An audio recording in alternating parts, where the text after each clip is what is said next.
Thanks for inviting me here. And it is very much about how we actually do things. And at Prime Focus, we're certainly doing 3D on a daily basis. So, as you said, I'm Matthew Bristowe, Managing Director of Prime Focus London Stereo Studio. We established the studio just under 2 years ago, which in the world of 3D is either a very long time or a very short time, I'm not sure. And it was right on the tail end of Clash of the Titans. There, I've said it. It's out there. We did Clash of the Titans. And it was very much picking up the pieces to a certain degree in those first few months of setup. But what we've achieved, I think, in that short time is a London lead studio for stereoscopic excellence. We've got over 100 stereo conversion artists trained in London with some of the biggest 3D films to date under their belts. And this is backed up by over 1,000 equally skilled and experienced artists across other Prime Focus studios, LA, Vancouver, New York, Mumbai, Chandigarh, and they're all connected by a global digital pipeline. So the theme of my talk today is the art and mechanics of stereoscopic conversion.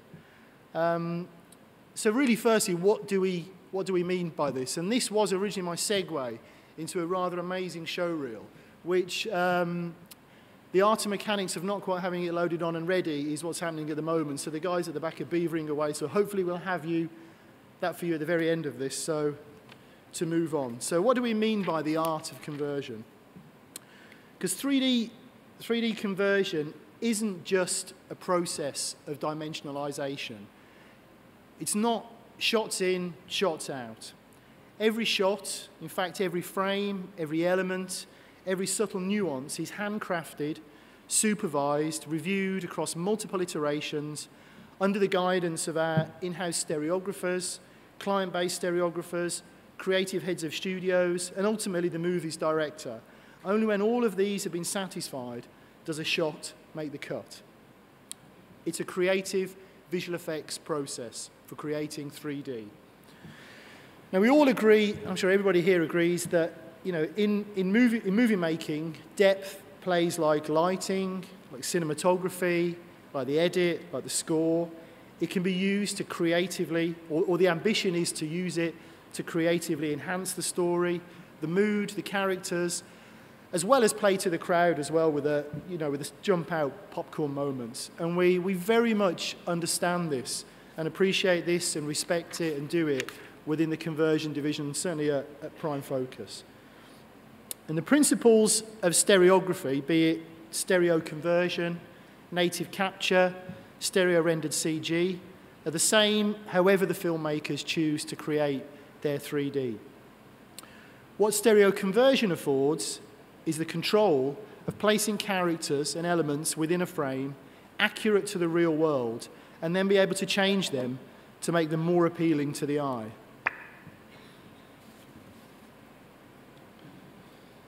So, stereographer Ed Marsh, who we had the pleasure of working with on Narnia, Voyage of the Dawn Treader and Green Lantern, and is also currently shooting Oz natively, said this of his conversion experience with Prime. We are seeing shots better than ever before, faster than ever. Ed was concerned with intercutting real stereo with conversion material. In fact, some shots he felt looked even better.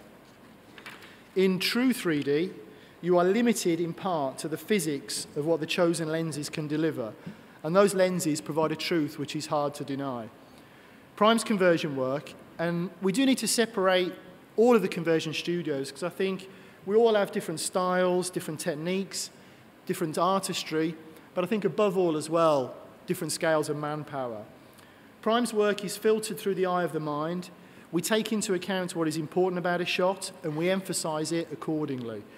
This always makes for shots that are easy on the eye, but still provide the required dimensionality.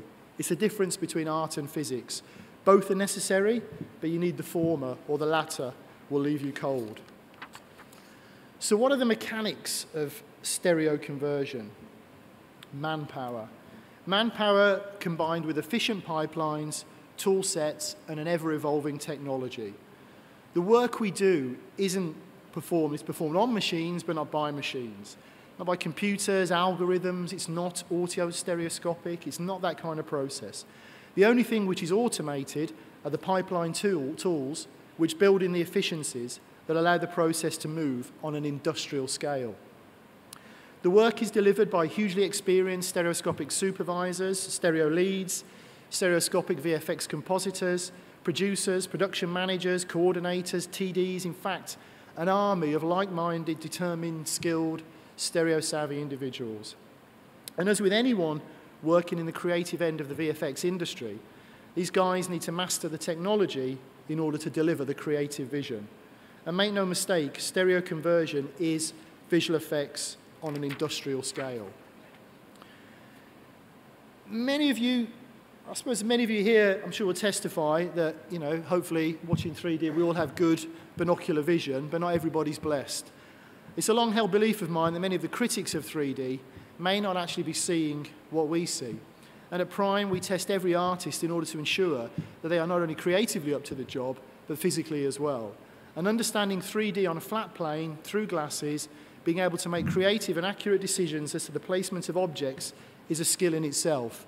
Developing stereo eyes varies from artist to artist, and the speed with which they develop as well. 2 years ago, there were only a handful of artists in London, generally survivors of Avatar. So as an emerging industry and VFX discipline, we needed to recruit, train, and develop not just the artists, but the technology and a blistering speed in order to deliver the films that we have to the highest quality in what are still relatively short time frames. The art and the mechanics go hand in hand. You cannot have one without the other. Where companies have not had both, either poor quality is delivered or the movie is not delivered at all. And at Prime Focus, we certainly have both.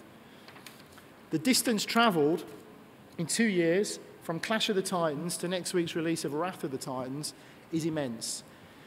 In that time, we've delivered on Shrek, Narnia Voyage of the Dawn Treader, Harry Potter and the Deathly Hallows Part 1, Part 2, Immortals, Star Wars Episode 1, The Phantom Menace, Transformers 3, RA1 and Wrath of the Titans, amongst others, which I hope you agree is a pretty phenomenal amount of big budget, really great 3D movies as well. I think each one of those, you know, kind of sets the bar ever higher as one is released. And you know, really hope you all get the chance to see Wrath of the Titans when he comes out next week, because I think the bench and the mark has been set even higher still. But we've all seen bad conversion. I've seen bad 3D converted, I've seen bad 3D natively captured, and I've also seen bad 3D as fully rendered CG. And in the right hands, all formats are capable of creating magnificent, immersive 3D. In the wrong hands, you know, we've seen it all. So in the listings for today, as well as being billed as the art and mechanics of stereo conversion, it's also billed as like it or not. Stereo conversion is going to be a big part of 3D. And to be honest, I still, kind of a year ago, you know, we were still getting kind of kicked around and bashed around for Clash of the Titans. But I think really now, I'm still surprised to see that, you know, for some it is a case of like it or not. Like it or not, conversion really is here to stay. And I would take that one stage further and state that as far as big budget Hollywood blockbusters are concerned, conversion is the future. And if a feature is not fully converted, then it will be a hybrid of native capture, conversion, and stereo CG. So what's not to like? Well,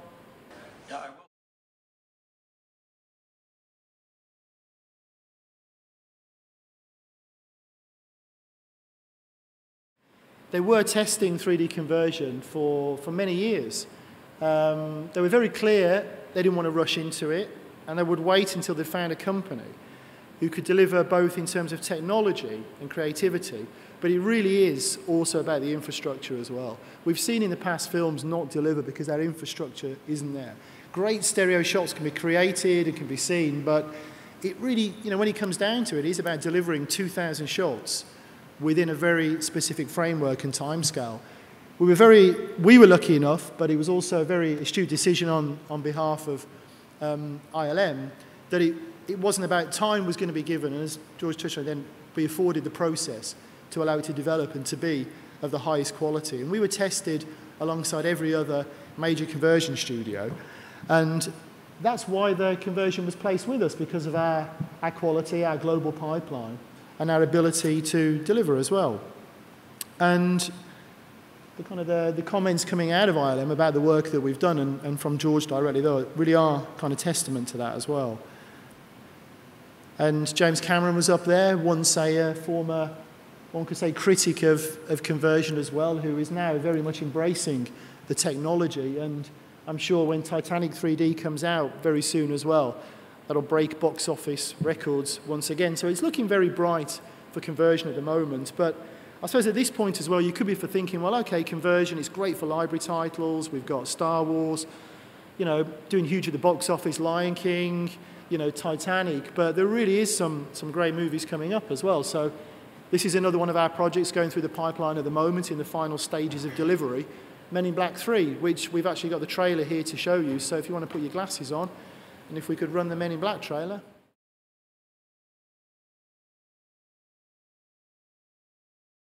So before we embark on any show, whether it's library title or upcoming show, we're rigorously tested by the studio. The pipeline needs to be solid, the creatives, stereographers, VFX soups, and when all of these are satisfied, do we get the green light to do the conversion on the show. So the idea that a conversion is tagged onto the end in order for a fast buck at the box office really is very much a thing of the past. And on shows now, we're involved from pre-production to final post-production and final delivery as well. Can we run the Immortals trailer? In my mind anyway, and I hope people agree that films like Immortals, Wrath of the Titans, they really are just better in 3D. I think that kind of level of fighting and explosions and monsters, I don't want to see that in I'm going to happily pay my extra £2 or £3 at the box office to see that in 3D. It's fantastic. And genuinely as well, I think, you know, movies like, and certainly with Immortals as well, in the way that, and been involved really up front on that, and the way that it was produced and delivered, it was a crazy kind of production to be involved in. The only way that could have been done in 3D was through conversion as well, because it's one of those things whereby everything's been thrown at you at the very last minute as well. And, you know, the process and the tool sets we have can deal with that, but genuinely exciting nonetheless. So, again, just come back to that point about kind of like it or not and where is conversion now. We have seen a real kind of sea change both in sort of the top of the industry and at the bottom of the industry as well, and certainly at the top, directors are very much embracing the capabilities afforded by conversion from the library titles with the Star Wars franchise. But then fantastic news to see this week that Steven Spielberg is going to be giving Jurassic Park the conversion treatment. And I know a lot of people are very excited about that. What a great film. And again, I think as good as it was in 2D, I think it's going to be even better in 3D. James Cameron with Titanic, David Yates on Potter, who said on the final Potter that 3D materially enhanced the story. Conversion allowed him to calibrate the stereoscopy to the rhythm of the storytelling, using depth as a creative device. Tim Burton, who's now on his third converted movie, very much a fan, Michael Bay. Kenneth Branagh on Thor, who said he chose to convert Thor in order to create clean and controlled 3D. And these were his words. And the list goes on. So I think kind of where we are standing right now, there's a filmmaker, there's multiple ways, multiple choices to create 3D. And each of those offer us, and each of those technologies, whichever you choose, offer the opportunity, if handled and crafted carefully and wisely, to deliver the best that there is in 3D. So our process, we call it View D. And it's about giving movie makers the opportunity and the chance to produce 3D from a 2D source, but in a very careful, controlled, and crafted way. Our experience of stereoscopy predates even Clash of the Titans, so it predates the current 2 years and the current boom. And I guess now is to look at, you know, as part of this talk on conversion, is to really understand how far conversion has come over the last 2 years. I think seeing kind of both Immortals and certainly Men in Black there as well, which is the latest release. Really comfortable depth, you know, really comfortable viewing, really well sculpted characters, nice rounded images, no edge violations, no edge issues, none of the kind of headache-inducing 3D that we've seen in other films. It wasn't so at the very beginning when the technology was emerging. So the The first feature was Disney's G-Force. Took over a year to do. The filmmakers had to commit to depth decisions very early on in the execution process. Again, that's not necessarily the case now, that depth decisions can be changed relatively swiftly in the process. For Prime Focus, it started on Journey to the Centre of the Earth, the first one, and both on Avatar, both as part of the native capture of the 3D. We were originally hired to provide VFX for the films, but discrepancies in left and right eye were regularly being thrown up on those shows, and on many shows sort of going through the process today as well. So again, I mentioned earlier on the hybrid technique, even on maybe a Prometheus or other sort of native capture shows, we're all working together to offer the technology to create that 3D. And even on a native capture show, there will be, whether it's fixing discrepancies or some shots are just easier or more cost effective or better achieved in conversion. And likewise, some shots, again, sort of better using the twin cameras on a rig to capture the look and the feel and the creative side of it that you choose. I think our history is well documented in terms of Clash of the Titans, but it really was a crazy, ridiculous schedule when you're kind of changing the wheels on a car whilst driving down across a motorway over the edge of a cliff. It really was what it felt like. Our recent experience on Wrath of the Titans was actually pretty much the same as that, but not really. It was a lot simpler, a lot easier, and a lot more enjoyable as well, and creating absolutely beautiful 3D. It's a creative process. It's an artist-driven process. We understand how VFX works as a VFX team. A lot of these movies, you're dealing with several hundred visual effects shots, so in order to enable those to work within the process of the filmmaking, we're often recompositing 2D visual effects shots within a 3D environment. The assets on a show can grow from 2,000 shots to 50,000 assets if we're looking at all of the elements involved in those CG breakouts. But for us in the London studio, Voyage of the Dawn Treader was really was the kind of very first big show. It enabled us to grow very rapidly, to recruit very quickly, and we're still very proud, even what is a relatively short time ago, with so many films kind of passed between now and then, that it still holds up as, I think, one of the best stereo conversions, and also one of the most enjoyable and best 3D films that's been out there in the last 2 years. On Harry Potter and the Deathly Hallows Part 1, we were chosen by Warner Brothers as the lead studio to have creative control over 3 smaller vendors, which was a sort of a different take on the conversion process. With any visual effects process, when a studio comes to town, whether it's a Wrath or a Potter, 800 visual effects shots, they're not always put into one shop or into one studio. The load is spread across multiple VFX houses. And likewise, that happens in conversion as well. With one creative core leading and directing the stereo vision, other studios are allowed to develop their pipelines and deliver their shots. Because really, what we don't want to see in a finely converted film, all the shots need to look good at 3D. All the shots need to play right. So whether they've come from a Prime Focus or a Stereo D, we can combine those together to give the final film its unique look.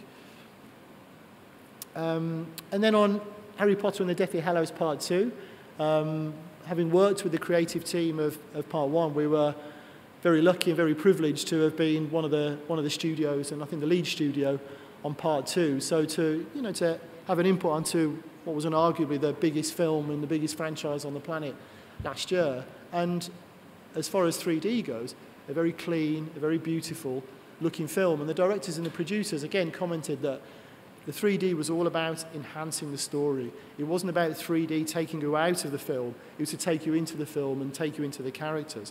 And with that controlling of depth, that's really a film where that was played to its max, in the sense that, shallower depth and more intimate moments when it really is all about the character and drawing out to show kind of the expansive, wonderful landscape. And of course, the big VFX shots as well. So I think I've got a clip of Part 2. If we could run that, please, the DHB. So I mentioned the pipeline and having a sort of sturdy, rigorous plan. How does it work? That's the pipeline. I'm not sure how all that does work, but it does seem to work. But luckily we have enough talented people on the team who A, drew that up and B, understand it. So that is the stereoscopic pipeline. Now, in terms of 3D as well, there is a school of thought that automated software will soon be available. And I'm not sure if there's any of that software available, but I've seen that at a number of studios. And it does seem to be the drivers. One thing, you know, in the theatres and in the cinemas, theatrically, there seems to be still a very, very great thirst for 3D, but also domestically as well. But one of the biggest problems there is content and high-quality content. At the moment, where we stand, automated software, I still have yet to see automated stereoscopic process that actually works and creates a 3D image which is kind of generally acceptable, as certainly to the quality that we would see theatrically. So really it's about, what we're doing at Prime Focus is taking our theatrical vision and trying to create, whether it's a semi-automated, seem to have lost, semi-automated process that actually works as well. In conventional filmmaking, the director sets the focus to direct the audience's attention and sets the lighting to attain a certain mood, using an automated system that puts everything in focus, lit by bright overhead lights. This would result in a technically correct but very sterile sequence. Bottom line, no one can take the filmmaking out of the hands of the filmmakers. It just can't be automated. By respecting depth and understanding what depth is, you wouldn't even try and do that. So the Prime Focus process allows for the creative input and iterations the directors demand and for the 3D effect to be crafted by artists to enhance the story. Seem to have lost the PowerPoint. Anyway, I think we have a main reel to show. Actually, I'll start wrapping it up now because maybe we can do some questions. I've got two more clips. The first is a show reel which covers all of the work that we've done at Prime Focus over the last 18 months. And we'll follow that. We'll go straight into a trailer for an upcoming film later on this year, but we're also currently working on, which is one of the most exciting projects that we've done to date, partly because it's so different in terms of its characters, its depth. It's the new Tim Burton Frankenweenie movie, which is all stop frame animation. Recently finished shooting, visual effects still ongoing, but we're also in the process of creating the 3D version of that, and hopefully when you see the trailer, you'll agree how good it looks. So if we could run those last two clips now, please.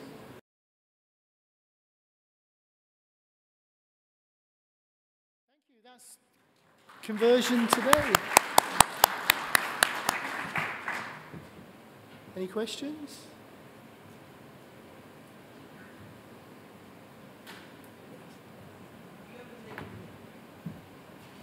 Have you ever taken real live 3D capture and then tried to reproduce the same shot from a single channel? Yeah, absolutely. We're working on another film at the moment called Gravity, which is the new Alfonso Cuarón movie, and specifically as part of the testing period that I mentioned being rigorously tested, they shot some sequences with twin cameras. They gave us a single eye. We converted that. They put the two side by side, and they chose to go with post-conversion for the rest of their film process. So yes, we have done that. Also on shows as well, we've worked on native capture shows where, for example, I mean, you know, you're kind of locked into what you've got on set. Further down the line, the stereographer might have been a little bit conservative and felt that there's more depth to be taken. So we've developed techniques which are kind of depth retrieval techniques. So even on working on both eyes, from the twin camera, using our proprietary tool sets, we can extract even more depth as well. So it's just all about working for the best of the 3D, really. So do you think it could be the case that big movies are going to always have this in, and then the lower cost 3D movies are going to use real capture all the way through? Yeah, it already is. I don't know of a single, there's not a single big budget, you know, this kind of blockbuster movie, even whether it's shot in set, that hasn't used conversion as part of its they're all hybrid shows. Some are pure conversions, but even those which are predominantly native, these are hybrid shows. Even on Avatar's a hybrid show. You've got native capture, you've got a huge amount of stereo CG, you've got some conversion in there as well. So as a filmmaker, you want to use every tool in the box to get your 3D, and some offer different things, and as long as all those are available to the filmmaker, they're going to use them, yeah. Go out the back.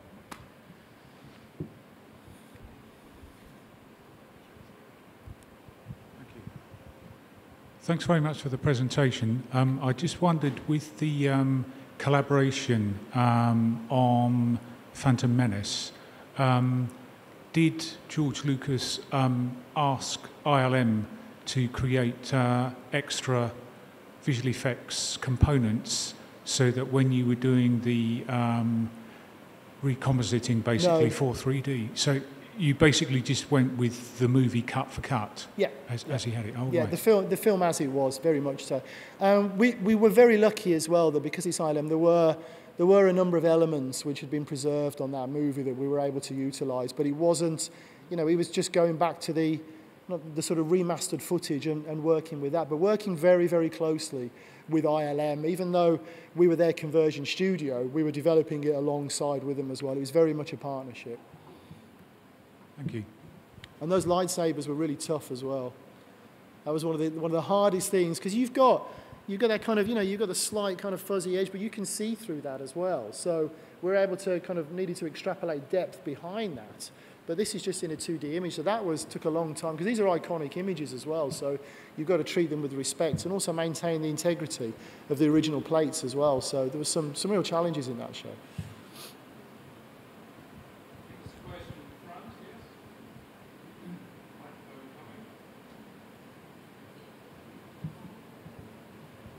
Thank you. Thank you very much for the presentation. Thank you. And also for all the good work that's been going on with your company. But has this ever been, or have you got examples that your software can be used for live action? No, it's a post-process. It's very much a post-process. In kind of working with live action, yeah, it's a post-process. There's nothing kind of upfront about it. No. You have to have something automated, I guess, if it was in a live situation. It would be incredibly difficult. I yes, guess, it would be. It would be. You know, again, kind of automated stereoscopy just simply doesn't work. I've yet to see that has. Thank you. Yeah. Hi. Just wondering, are there particular shots that you would recommend not doing your method and doing live action 3D? Yeah, potentially. Where, you know, some beards and hair, really, you know, kind of. So, I mean, we can. There's nothing we can't convert. Absolutely nothing we can't convert. But certain things are tougher than others as well. So, you know, kind of where you've got lots of fine hair detail, sort of long hair, these kind of things that you might have in close-ups, or, you know, or if it's a, you know, potential wide shot with a lot of characters, or, I don't know, you're traveling through a forest, anything which has got a lot of fine detail in there. Whilst we can convert it, it's just more time consuming, and it becomes less cost effective as well. Those shots become more expensive for the filmmakers. So you may want to choose those. Compare the costs of shooting those natively compared to converting those.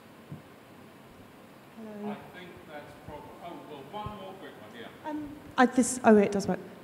The animated clip, the Tim Burton clip, was incredibly beautiful and had a real sense of volume and roundness that, to me, had a kind of extra dimension to some of the live action stuff. Is it because it's animated and you're working with smaller sets, or what is it that makes that so particularly successful in 3D? I think it's two things, and we've really found it working on that, and we're really enjoying working on it, whilst because the puppets themselves, even in 2D, they're very exaggerated in terms of their roundness, kind of the big heads, the big eyes, which then allows us, normally when we're sculpting character volume, you've got to stay natural. You know, we can't make the kind of the nose and the cheeks anything bigger or wider or more unusual than it is, because the leading star's face is going to, you know, look horrible. But with this, we can add that extra. We can go that little stage further and not break it, because it is already an unreal kind of supernatural world, these kind of crazy puppets. So we can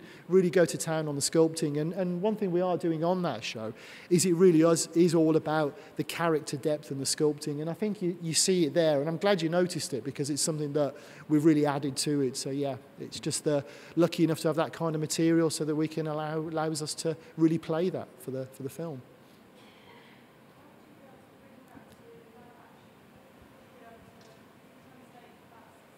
Yeah, We can, in terms of the depth scaling, whether it's live action or animation, because once we have control over those elements, we can increase the volume, change it in any way that we decide. It's just that in live action, like I say, it's got to appear kind of fairly natural. Now, in terms of where those characters are in the set, we can exaggerate that. We can, kind of move things further, take things further back, and kind of really play with that. But in terms of a character's face, it's unlikely that you'd want to take that. I mean, on, maybe kind of on Wrath of the Titans, some of the characters, you want to beef them up a little bit more than maybe they actually are. But again, you don't want to take it too far because it can look wrong. So. And on the note, Matthew, thank you very, very much. Pleasure. Thank you. Very good.